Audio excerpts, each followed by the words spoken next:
نحمده ونصلي على سيدنا ورسولنا الكريم أما بعد فأعوذ بالله من الشيطان الرجيم بسم الله الرحمن الرحيم يا أيها الذين آمنوا كتب عليكم الصيام كما كتب على الذين من قبلكم لعلكم تتقون آمنت بالله صدق اللہ العظیم۔ میرے مسلمان بھائیوں، آج ہم روزہ کی فضیلت بیان کریں گے۔ روزہ صرف مسلمانوں پر فرض نہیں کیا گیا بلکہ پورے عالم اسلام سے پہلے جتنے مذاہب گزرے ہیں ان سب کے ماننے والوں پر روزہ فرض تھا۔ بات یہ ہے کہ تاریخ انسانی میں جس کسی نے حسن ازل کے ساتھ عشق و محبت کا دعویٰ کیا، اسے اپنے دعوے کے ثبوت میں بھوکا پیاسا رہنا پڑا۔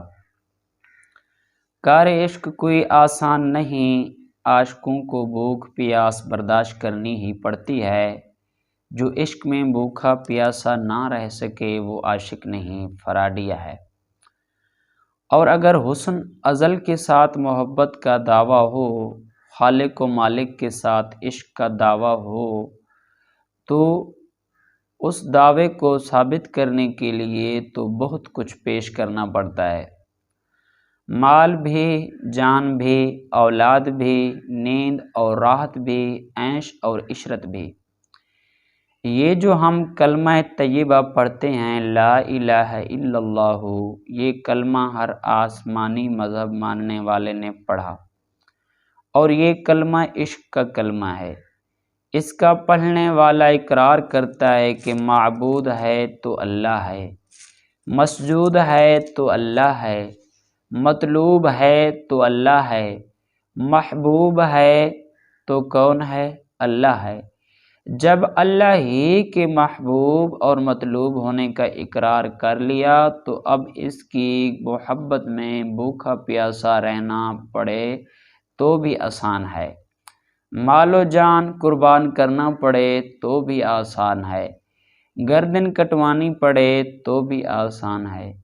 اللہ تعالیٰ بتا رہا ہے کہ میں نے تم سے پہلے لوگوں پر بھی دن بھر کا بھوکا پیاسا رہنا فرض کیا تھا۔ سارے مذاہب کی تاریخ اٹھا کر دیکھ لو، میں نے اپنے امی نبی کی زبان سے جو دعویٰ کیا ہے یہ دعویٰ 100% صحیح ہے۔ حضرت موسیٰ علیہ السلام نے کوہ طور پر 40 روزے رکھے تھے۔ یہودی بھی یہ روزے رکھتے ہیں۔ انجیل متی میں کہ حضرت عیسیٰ علیہ السلام نے 40 دن جنگل میں روزے رکھے۔ انجیل مرقس میں ہے کہ حضرت یحییٰ علیہ السلام بھی روزے رکھتے تھے اور ان کے امتی بھی روزے رکھتے تھے۔ جو آیت کریمہ میں نے خطبہ میں پڑھی ہے اس میں ایک بات تو یہ بتائی گئی ہے کہ روزے کوئی اختیاری عبادت نہیں کہ چاہو تو رکھ لو اور چاہو تو نہ رکھو، بلکہ روزے فرض ہیں، بھائیو فرض ہیں۔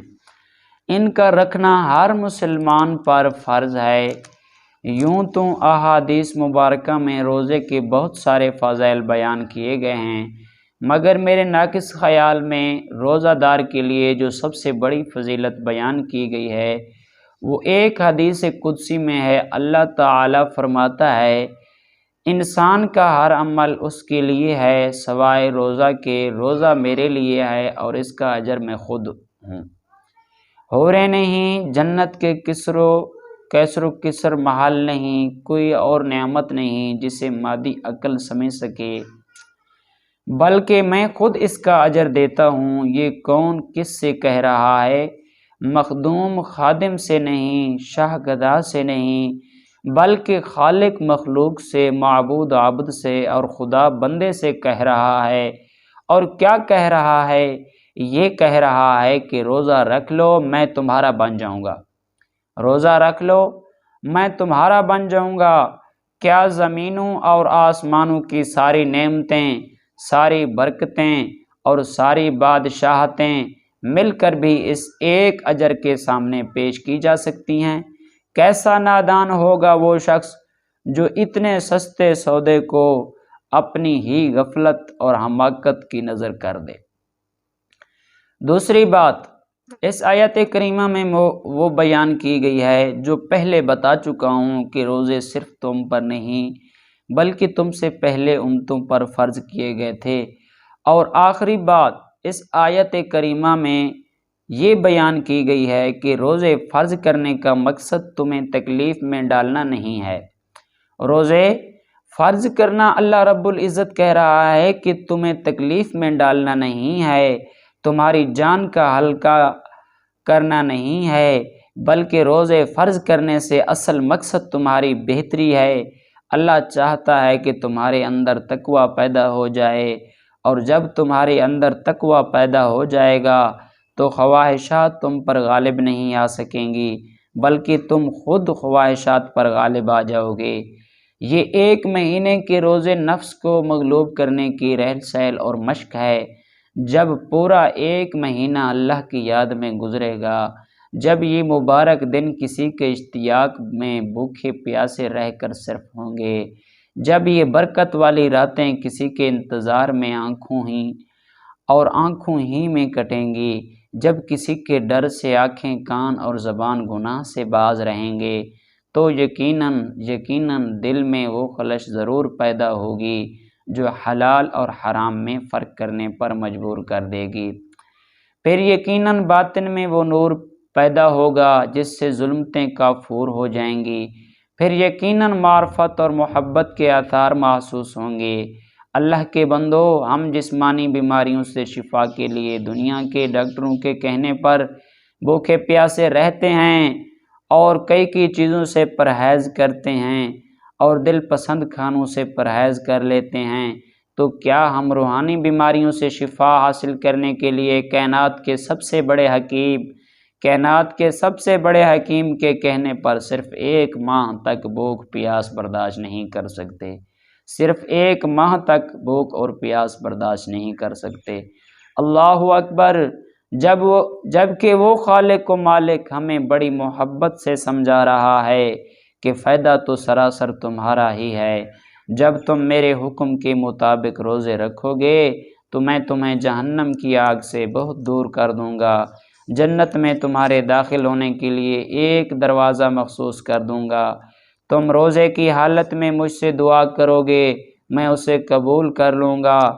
قیامت کے دن جب تمہیں کسی سفارشی کی تلاش ہوگی، میں روزے کو تمہارے سفارشی بنا دوں گا۔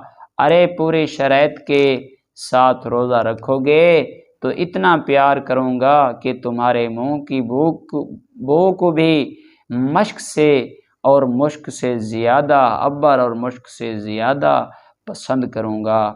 دعا ہے اللہ رب العزت ہم سب کو عمل کرنے کی توفیق عطا فرمائے۔ اللہ تبارک و تعالی ہم کو اپنا مقرب بننے کی توفیق عطا فرمائے۔ وآخر دعوانا ان الحمد للہ رب العالمین۔